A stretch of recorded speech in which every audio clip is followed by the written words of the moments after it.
Democrats are furious that new revelations about Obamagate are distracting the public from their attempts to distract the public from Obamagate.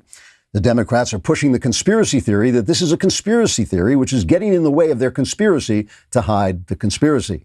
Democrat senator and soulless remnant of a former child of God, Chuck Schumer, spoke to the press from the center of a flaming pentagram, saying, quote, "It is an outrageous wrongdoing that documents exposing our outrageous wrongdoing should be released to the public when all our efforts should be focused on the urgent business of pretending we're honest people. Instead, the Republicans want to divert the public's attention from President Trump's deplorable behavior in revealing our deplorable behavior. I cannot believe Trump has sunk so low that he actually reached the level where he could see what we've been up to," unquote. On CNN, Brian Stelter said he was so upset by the latest Obamagate revelations he had to go to bed for a good cry, although he felt much better after a talk with his dolly, who can call for her mommy and wet herself. Or maybe that's Stelter. It's hard to tell them apart. Stelter said, quote, "I am very disappointed that Republicans are becoming obsessed with this meaningless Russia case we were obsessed with. We will not allow ourselves to be dragged back into the lies and distortions of the past when we have moved on to an extremely new set of lies and distortions," unquote. Presumptive former Democrat presidential nominee Joe Biden, who said he knew nothing about Obamagate, then said he knew about Obama but not the gate, now says he knew about the gate but never met Obama, who seems like a really dishonest guy. Biden said, quote, "The first thing is that this is a total distraction, and that's the second thing. And the third thing is, oh, look, I can blow a bubble with my magic bubble wand," unquote. Trigger warning. I'm Andrew Klavan, and this is The Andrew Klavan Show. I feel hunky-dunky. Life is tickety-boo. Birds are winging, also singing hunky-dunky-doo. Ship-shaped, tipsy-topsy, the world is zippity-zing. It's a wonderful day, hurrah, hooray! It makes me want to sing. Oh, hurrah, hooray! Oh, hooray, hurrah! All right, we have a comment on YouTube, on the YouTube channel from C. Young. Klavan lies just as bad as the left. He said the quiet part out loud when he said he woke up this morning and felt optimistic. So he does sleep after all. I can't help but wonder if he was always lying about not sleeping before or if he's lying now. In my own defense, it's just a turn of phrase, woke up. What it really means is that the alarm goes off and I get out of bed, and there's always a moment of regret when I think maybe I should have spent that time sleeping, but I never do. To give the devil his due, the Democrat Party, but I repeat myself, is very good at messaging. Since the election of Donald Trump, they've been talking about the resistance. Think about that for a second. Resistance is a word that is meant to associate Democrat efforts with a grassroots people's movement against the powerful, against authoritarian government and big corporations. Of what does this resistance consist? Well, now we know it consists in part of top government officials and spies listening in on the phone conversations of Americans without a warrant and then illegally leaking what they heard to the press. Resistance in defense of democracy consists of impeaching a democratically elected president over nothing. Resistance against the wealthy and big corporations consists of having wealthy big corporations like Twitter, Facebook, and Google censor the words of ordinary people. It consists of huge corporations like Universal Comcast spreading pro-Democrat news through mouthpieces like Chuck Todd. So this people's resistance turns out to be a resistance against the people. A resistance in favor of gigantic corporations and entrenched government power. What can we learn from this? Well, thanks to Donald Trump and his federalist approach, we can now see where the patches of authoritarian tyranny really lie in our country, in places like New York City, in LA, in Michigan, in Pennsylvania. Little men and little women with too much power are abusing what was at first a legitimate emergency to keep a stranglehold on the people. Thanks to President Trump's loudmouth attacks on the press, the GOP has grown a spine and is suddenly exposing Democrat corruption at the highest level. Do you think if Donald Trump weren't attacking the press that Mitch McConnell would have stood up for Brett Kavanaugh the way he did? I don't think so. That's an important thing. Trump's wrecking ball approach is great, but it's not enough. Trumpian disruptions, ranting on social media by conservatives, and conservatives taking selfies of themselves violating lockdown orders is not enough to change this game the way it needs changing. We shouldn't abandon the system like the Democrats did, but we should use it. We need to start suing these petty tyrants and getting some court decisions that limit their power. We need to outlaw the power of social media to censor us. That is a good use of government, and the Democrats have shown us what resistance isn't. We need to show them what resistance is. All right. I want to remind you that if you like my openings, we're putting them out. We're taking them out separately and putting my openings out on my personal YouTube channel, Andrew Klavan. If you don't know how to spell Klavan, I can't help you anymore. I've done all I can. But go ahead on the Andrew Klavan YouTube channel. We've got we'll have some special content on there that you don't get on the show. And we also have the openings separated out.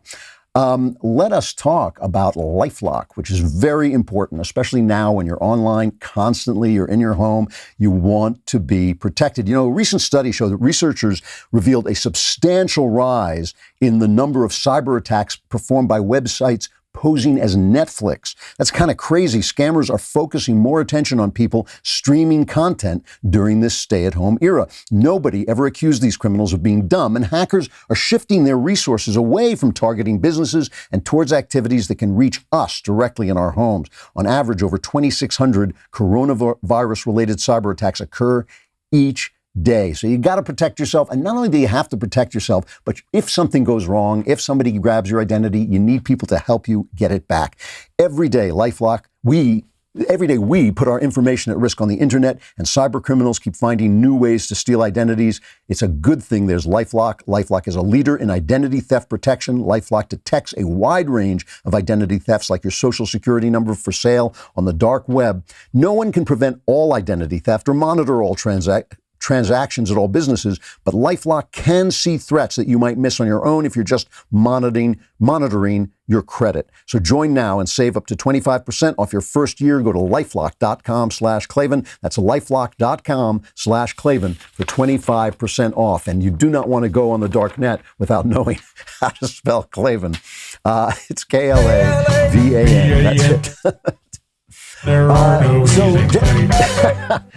Jenna Ellis, the wonderful Jenna Ellis, is going to join us later on in the show to talk about how we can use the law to fight back if our local authorities are abusing their powers.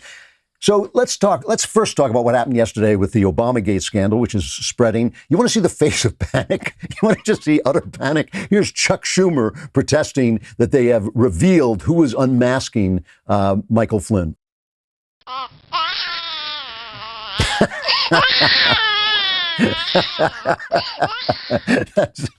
That's crying Chuck Schumer. No, play the real Chuck Schumer. It's the same thing.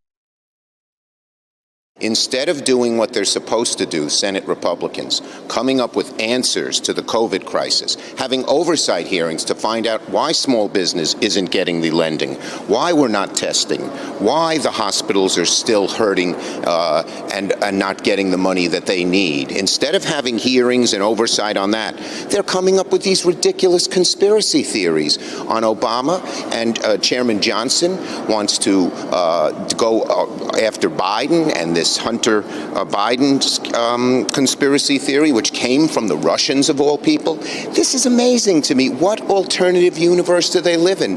Spending their time on discredited conspiracy theories against Obama, against Biden, instead of dealing with the greatest crisis we've had in America in decades and decades and decades. What universe are they in? What is in their heads?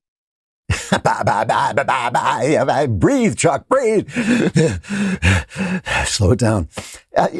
Obviously, this is a bad thing. Chuck Grassley, the senators, Chuck Grassley and Ron Johnson, they released this declassified list of Obama administration officials who, in the last days of the administration, were unmasking the conversations of General Flynn. And they did this, by the way. These things go back to way back before his conversation with the Russian ambassador Sislak. So we don't even know. They were obviously just hunting around. One of these people is your old friend, Uncle Joe Biden, who did it he was 8 days away from leaving office, 8 days away from leaving office.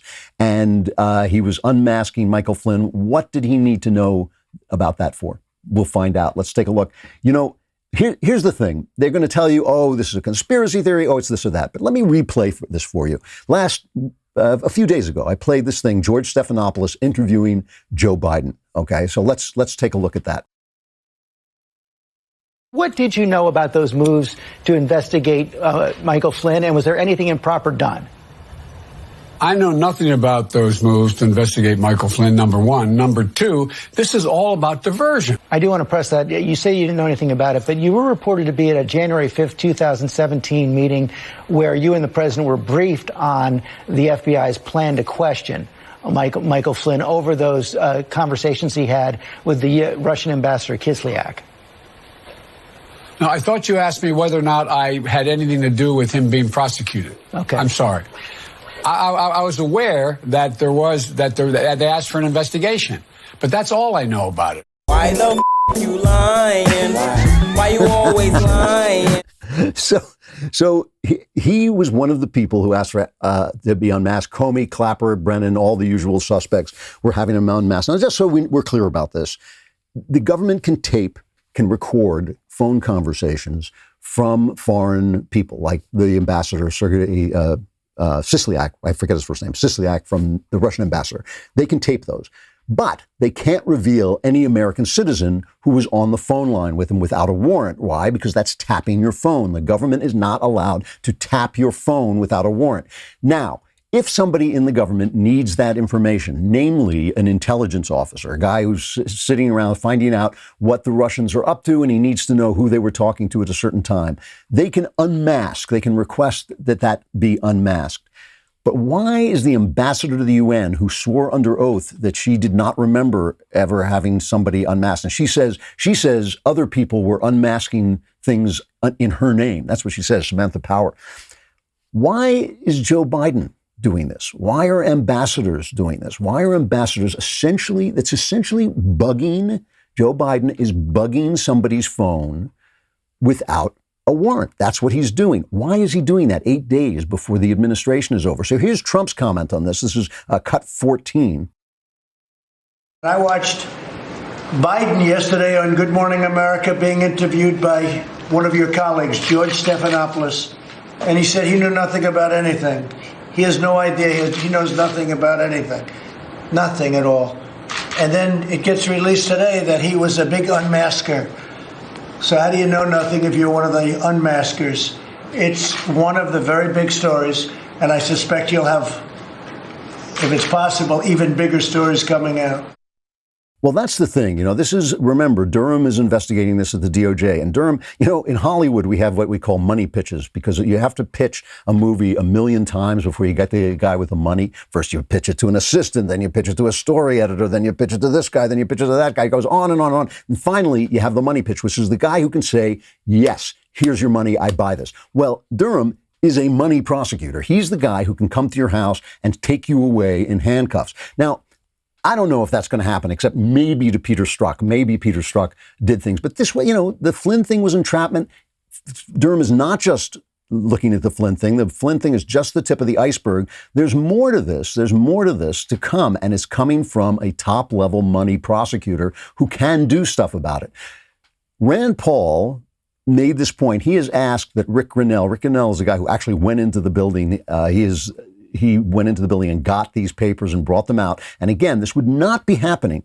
This would not be happening if Trump weren't a wrecking ball against the press. This has given the GOP the spine it needs to fight back, because, conservatives don't get this. They don't get it. They shrug off the power of the press. The power of the press is not convincing you of the lies they tell. It's convincing people within the Beltway that if they make a move to the right, the press is going to fall on them like a ton of bricks, and it's going to matter. That's the thing. And the fact that Trump has taken them on the way he has, and is it like out of control sometimes? Yes, it is. Is it sometimes rude? Yes, it is. But the fact that he has taken them on has made them sort of wake up within the Beltway and start to say, oh, we can fight back against this. They weren't doing this before. I remember a Republican operative telling me years ago, he said to me, we are never going to win until we understand that we're running against the press. Trump gets this, and it has changed the game. So here's Rand Paul talking about what this means about Joe Biden. This got 6. When they were clamoring and saying President Trump was abusing his power by withholding this, much of it didn't center on legality. Remember, there was this debate over what was legal or illegal. Most people really gave up on the argument that President Trump did anything illegal. They said he was abusing his power to investigate a political opponent. Now, we rejected that, and then the president was acquitted in the Senate. But this is exactly the same kind of scenario.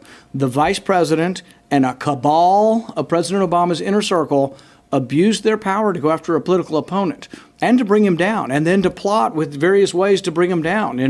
Should we use the Logan Act? Should we, what are the ways that we can bring him down? Should we try to trick him into lying?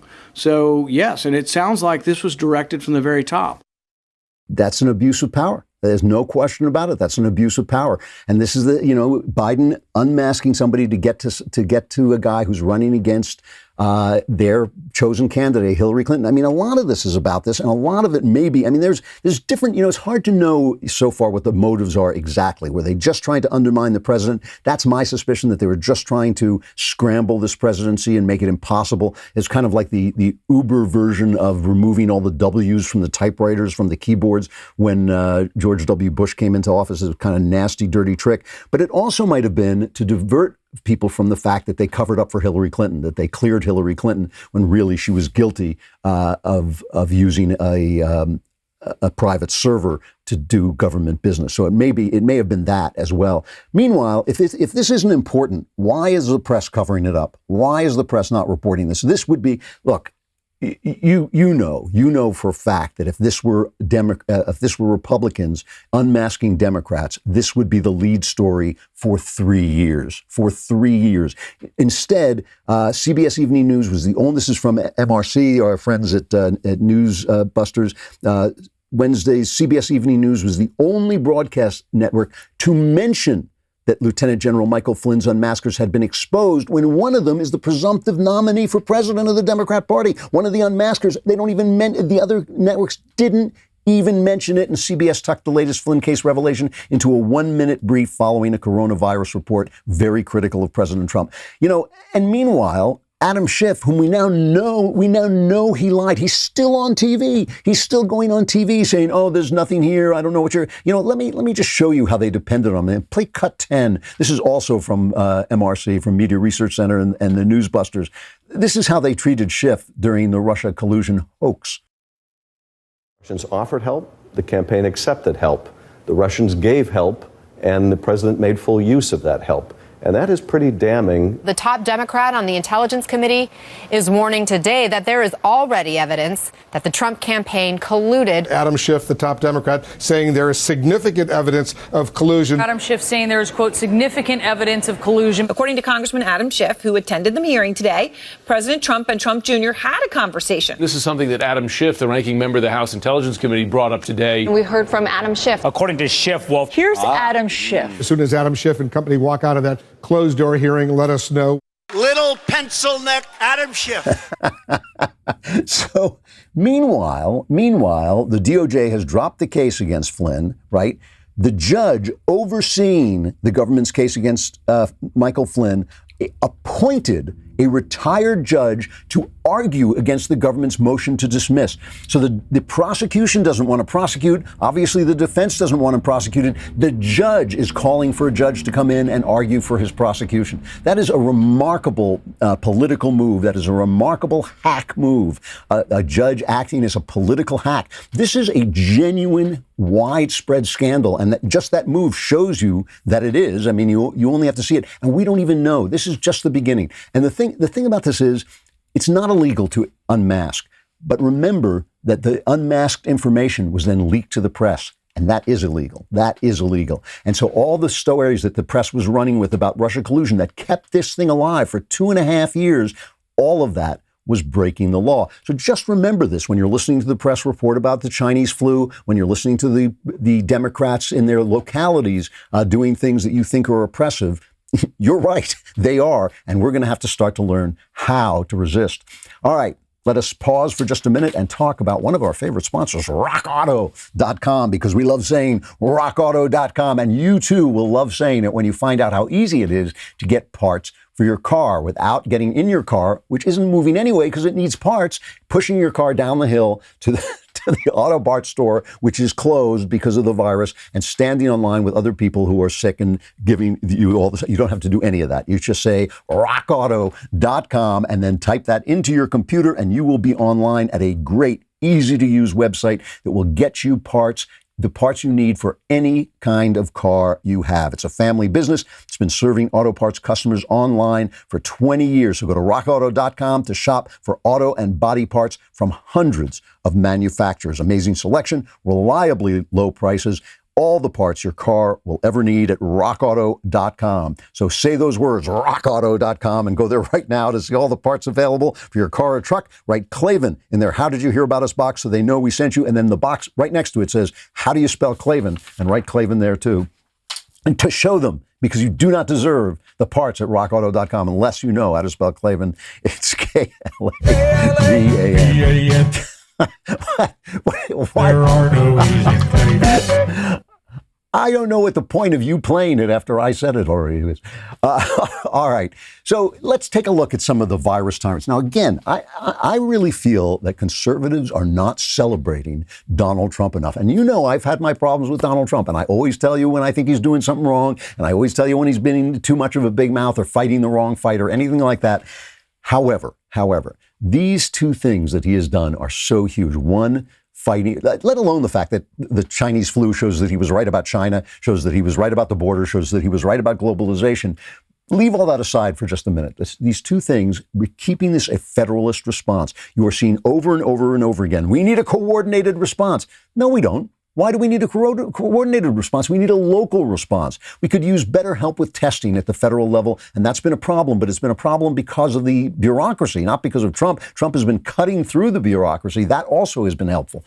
But his federalist approach means that we can spot where the bad guys are. We can spot the guys who just love this power so much they can't stop. You know, because remember, it was 2 weeks to flatten the curve. And the important thing about that is that means that they're not going to be able to limit the number of exposures.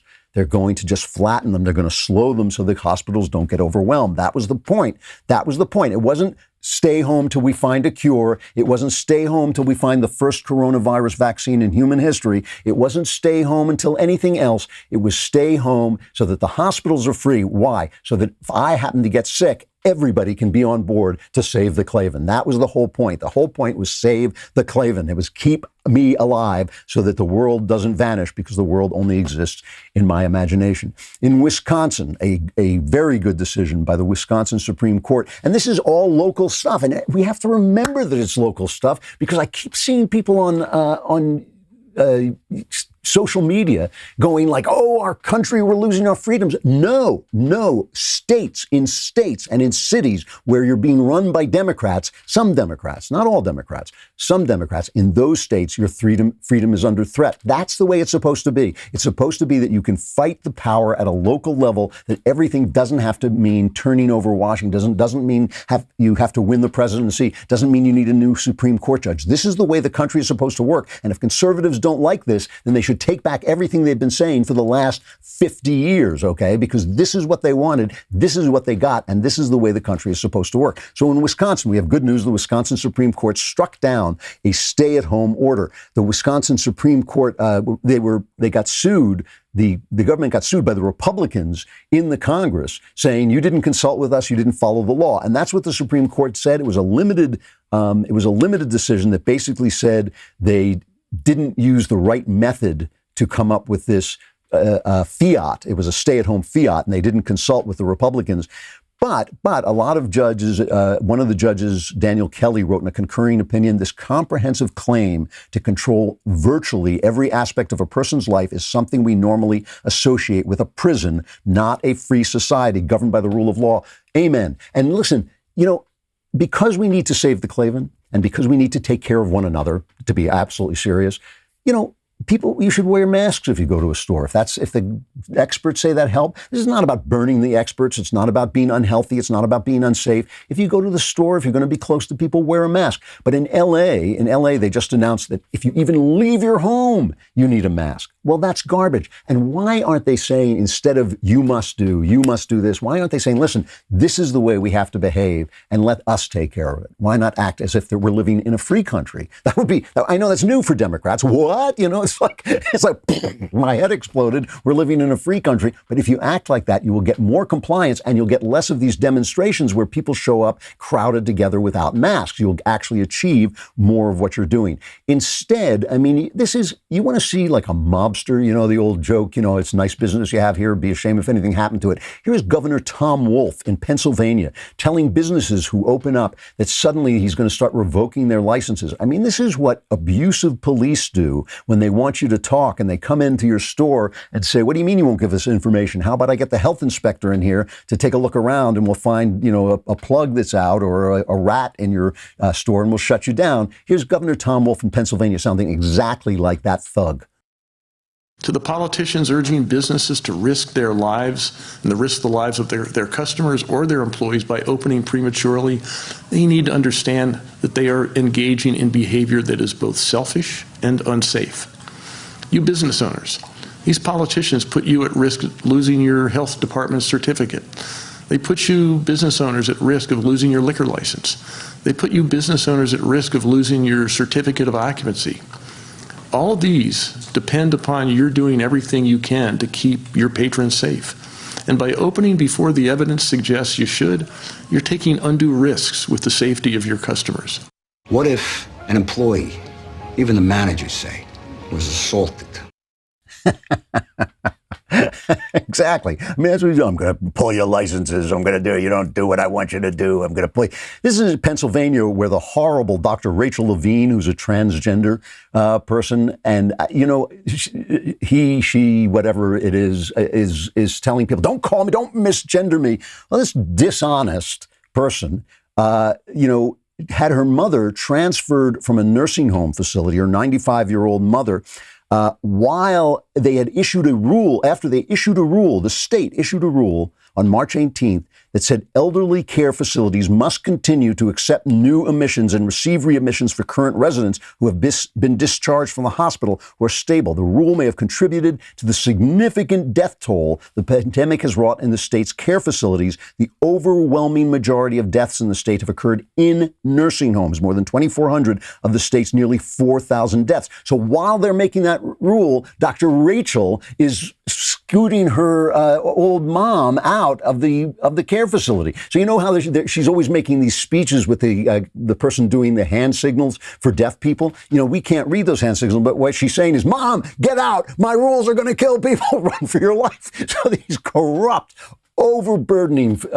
officials. And, you know, this thing about you're not supposed to question transgender people about their transgenderism, I'm not buying it. I am not buying it. I have nothing against somebody if they have gender dysphoria. I think that must be a very painful situation. Fix it as you may. It's a free country. But don't tell me what I have to think about it. Don't tell me how I have to think, that I have to now think that you may not have some kind of disorder, that you might not be seeing reality incorrectly. And that may be a reason to not listen to you when you tell me what I have to do. You know, in Virginia, very influential Virginia sheriff rejected a request from Governor Blackface, Ralph Northam.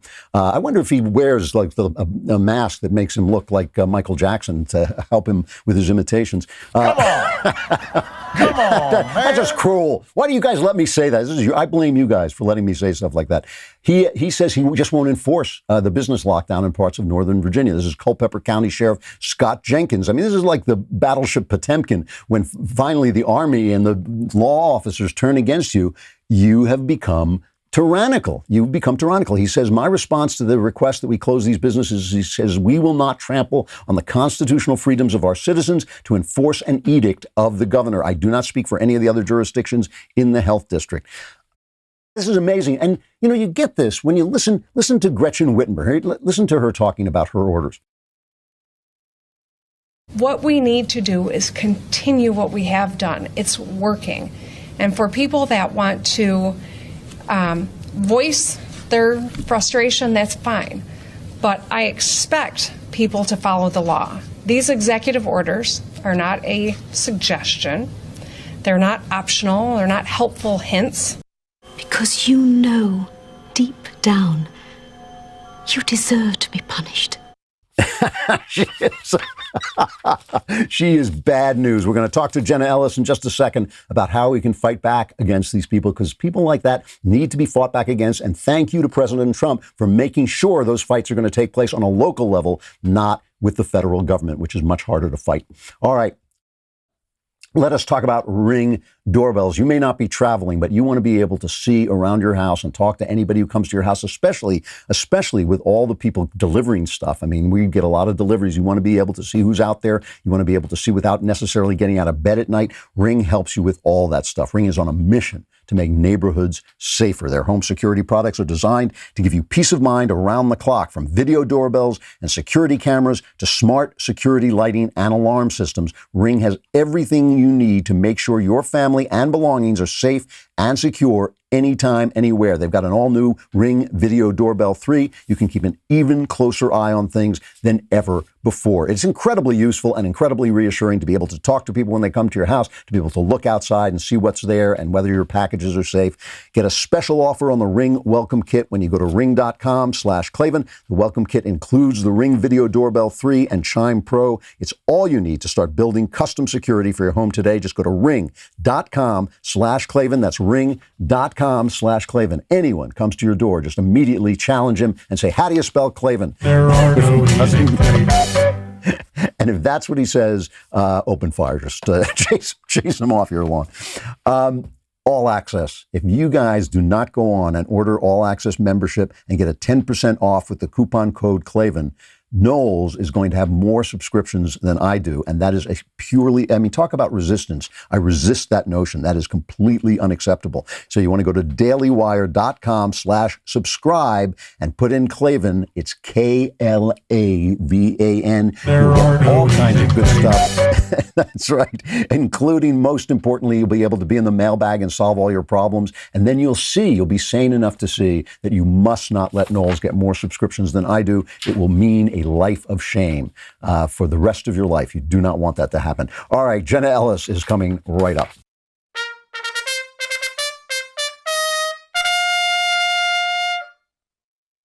All right, a lot of people talk about the secret government that is running the government behind the scenes. We have her with us today. Jenna Ellis is a constitutional law attorney, senior legal advisor to the Trump campaign, and one of the best spokesmen, not just for the Trump campaign, but for constitutional law. Jenna, it's great to see you. How are you? Great to see you too, Drew. It's always a fun day when I get to join you.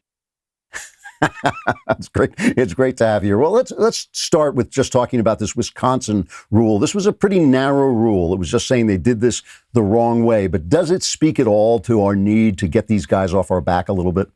Oh, 100%. And I want to read the best quotation from Justice Rebecca Bradley from this decision. She said, quote, "It is constitutionally impermissible for the legislature to authorize the head of an administrative agency to unilaterally compel the 5.8 million citizens of Wisconsin to stay home, close their businesses, and face imprisonment if they don't comply." That is a huge statement that I think needs to ring around the country to say, stop it to these tyrannical, overreaching executive agencies and governors that are trying to do things under the auspices of the coronavirus just to get more and more power into the executive branch without the checks and balances of the legislature and also we the people. So, you know, I've been saying repeatedly, because sometimes conservatives don't see what's right in front of their eyes, that I really do appreciate President Trump's keeping this under the federalist system. He has let the governors run with this.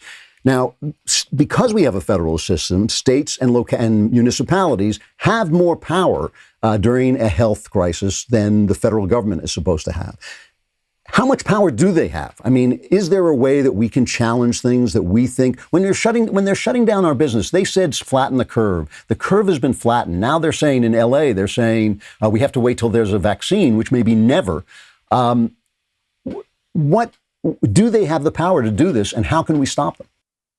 Well, they don't have the power to unilaterally overreach. And, I was willing as a constitutional law attorney to give the governors and the states pretty wide latitude initially, because they do have police power under the 10th Amendment to make sure to balance the health, safety, and welfare of American citizens, especially in the middle of a pandemic. And when we didn't know what was going on, when we wanted to flatten the curve, that made sense initially. And the government did have an articulable, compelling interest.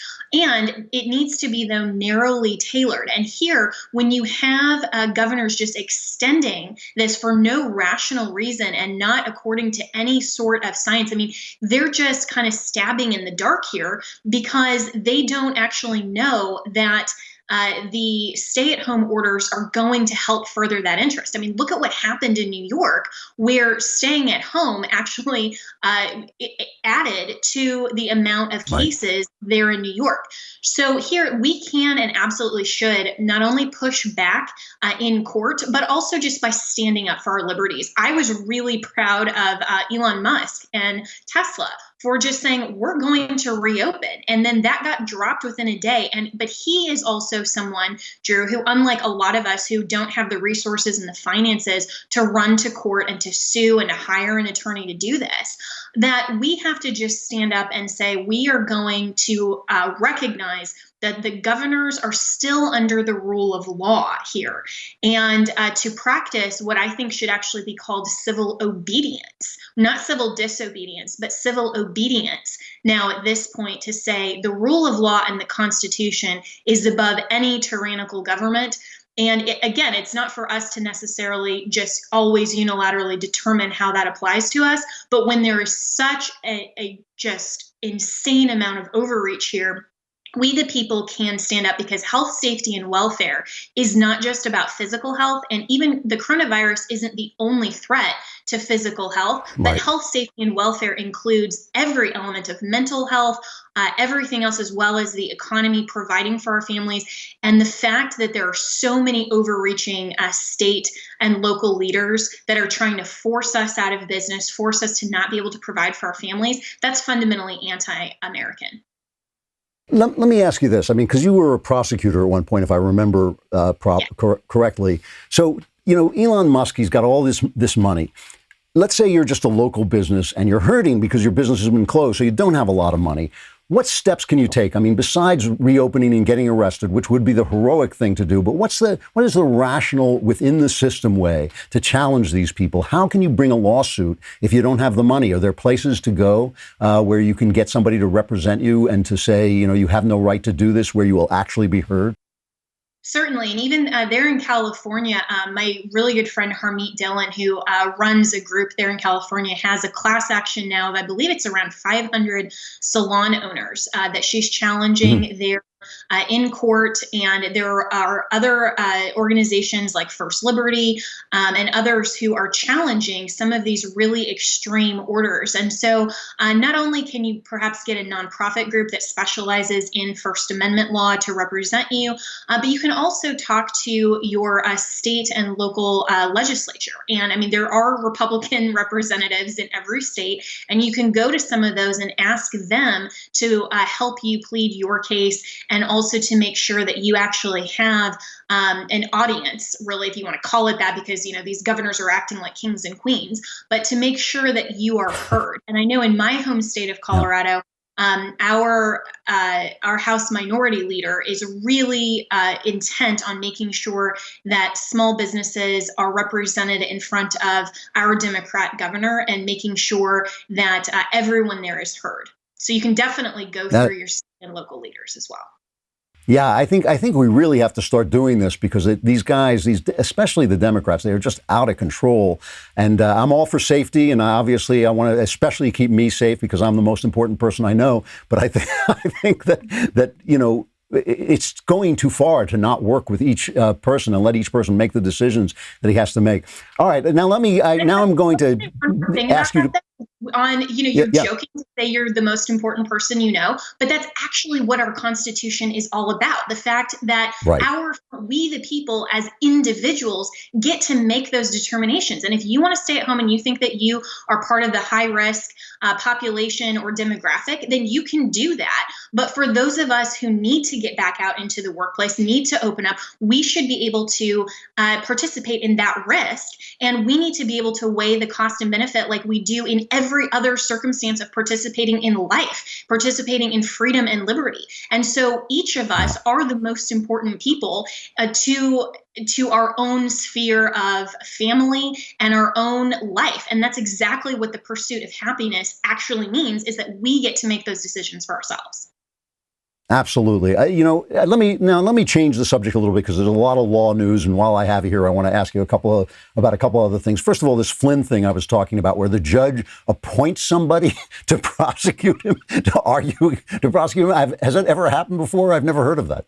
It's insane and totally ridiculous. I mean, he's literally appointing a retired judge with bias to argue against the government's motion to dismiss. So, I mean, this is insane, because the government in the executive branch has the sole power of law enforcement and to do justice. And when the government, under prosecutorial discretion, says we are no longer going to bring this case for perfectly valid reasons, by the way, it's never the judge's province to second guess that or to be like, no, really, government, you should prosecute that. And so here, Judge Sullivan is so clearly biased. He is stepping into the role of prosecutor. So I wrote a piece in Fox News today. You can go and read it. It's actually trending like the #2 opinion piece right now. And I have a word for Judge Sullivan that says, if you are so interested in prosecuting Flynn, step off the bench, apply to be an assistant U.S. attorney, go prosecute yourself, but don't do it in your capacity as a judge from the bench. That is a violation of the constitutionally required separation of powers. It is amazing. I was talking earlier about the fact that they call it the resistance, because that sounds like a people's movement, but it's really a resistance by entrenched government officials and big corporations against the people. It was quite a good selling technique by the Democrats there. I appreciate that. The other thing I want to talk to you about is this Supreme Court case about what they call faithless electors, whether the electors in each state are responsible for voting according to the votes of the people. How did that go? How did those arguments go? Yeah, it's a really interesting case. And, I haven't listened yet to the full arguments, but I have seen the briefing up front. And really the issue here is how much constitutional authority do state legislatures have in order to bind their delegates? And so we definitely know that there is a state sovereignty in the sense that states should be able to bind their delegates. That's really the conservative argument. And a lot of the justices were pushing back to say, well, if you can't bind delegates, that'll open delegates and electors to bribery and coercion because they can be faithless for nefarious reasons. But you also have to make sure that state legislatures aren't binding their delegates in an unconstitutional fashion. So that actually dealt with my home state of Colorado and the faithless elector in the 2016 election. And the issue with Colorado is that our now totally Democrat-led state is wanting to participate in the national popular vote and bind our delegates to the national popular vote rather than just within the four corners of Colorado. That would be an unconstitutional binding. So my hope is that the Supreme Court will draw the distinction between valid purposes and valid legislative ways to bind delegates and unconstitutional ways that they're entering into a compact with states that the Constitution expressly forbids. So this is kind of a really wonky area of the Constitution that's, deals with the Electoral College and the sole purpose of the Electoral College. But I think that this is really going to have a marked impact on the way that we move forward after 2020. And the opinion is going to come down before this election. It's going to come down before the end of the Supreme Court's term in June. Wow. Okay. So that will be important. Are you talking to the president at all? Yeah, I talk to him routinely, and he's doing really well. It's been an amazing opportunity for me as the constitutional law attorney to be an advisor and to get to know him personally as well. And I have to say, Drew, I have been a supporter of President Trump. I proudly voted for him in 2016 from his policies and everything they stands for. But now, having worked with him directly and personally, I have so much respect for how much he truly cherishes the Constitution and absolutely loves America. And that's the type of person that you really want in office in government. I have to say, I've been impressed. I feel the right has not been appreciative enough of what he's done during this crisis. I think just the fact that he hasn't started a new federal agency, just that alone, that there's not a new federal agency, they should build a statue to him right there. All right, Jenna, it's always great to see you. Thank you so much, and I hope you come back soon. Sounds good. Thanks, Drew. All right. I am out of time. That went long, but I'm out of time. That went long, but it's always great to talk to her. And I think, it's really interesting. It's really going to be interesting to see how this goes. The Democrats have gone all in on covering up for Biden, covering up for Obamagate, and keeping us locked down in the hopes, I think, of hurting the economy for Trump.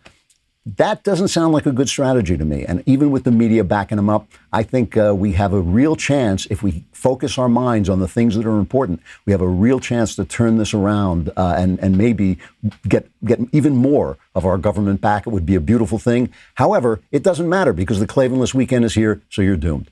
But any of you who managed to scrape and claw and somehow make your way back to Monday, we will be here waiting for you. I'm Andrew Klavan, and this is The Andrew Klavan Show.